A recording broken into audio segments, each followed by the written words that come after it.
અત્યારે ધામધૂમ વરસાદ ચાલુ છે અને એકદમ મુછળધાર વરસાદ પડી રહ્યો છે.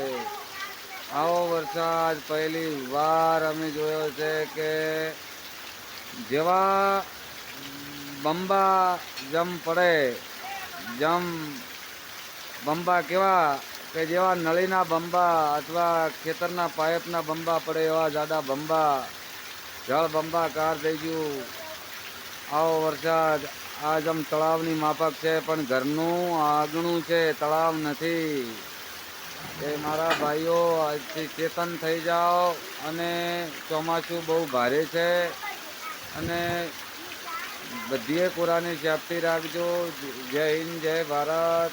ખેડૂતને જણાવું કે તમારા ખેતીનો પાક વેળાસર વાઢી લઈ લેજો અથવા આવો ધારદાર મૂછાળદાર વરસાદ પડવાની કોઈની સંભાવના નથી પણ ફૂલ પડી રહ્યો છે.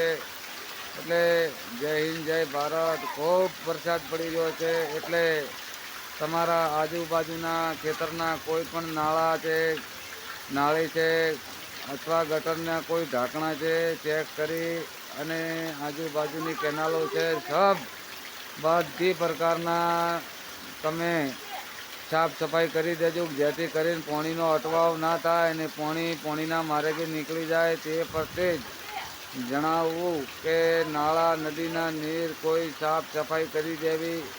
આજુબાજુમાં ખેતરોને જાતા કોઈ નળિયું છે, કોઈ આસપાસના કોઈ પણ પ્રકારની અવગઢ રૂપ ના પડે અને એનાથી કોઈને તકલીફ ના થાય એના રૂપે કહું છું કે જય હિન્દ, જય ભારત. મારા ખેડૂતોને જણાવવાનું કે તમે વહેલાસર સર્વ કામ મૂકી અને પહેલું જ આ કામ કરજો. ઘણું અને વહેલું અને મોડું કરતાં ચોમાસું આવી ગયું છે એટલે કોઈને પાક લેવા દે અથવા ના લેવા દે એની કોઈ ચિંતા ના કરતા પણ અત્યારે સારા જનક સર્વ પૂજ્ય કે રૂપે આપને ચોમાસું મળી ગયું છે અને તેથી કહું છું કે નિરાંતે જાગી વહેલાસર આજે કામ કરી લેજો મારા સાહેબ. એટલે હું જણાવું કે અત્યારના સમયના અંગે પોણી બીજી વાત છોડો. જય હિન્દ, જય ભારત. જય હિન્દ, જય ભારત. ભારત માતા કી જય.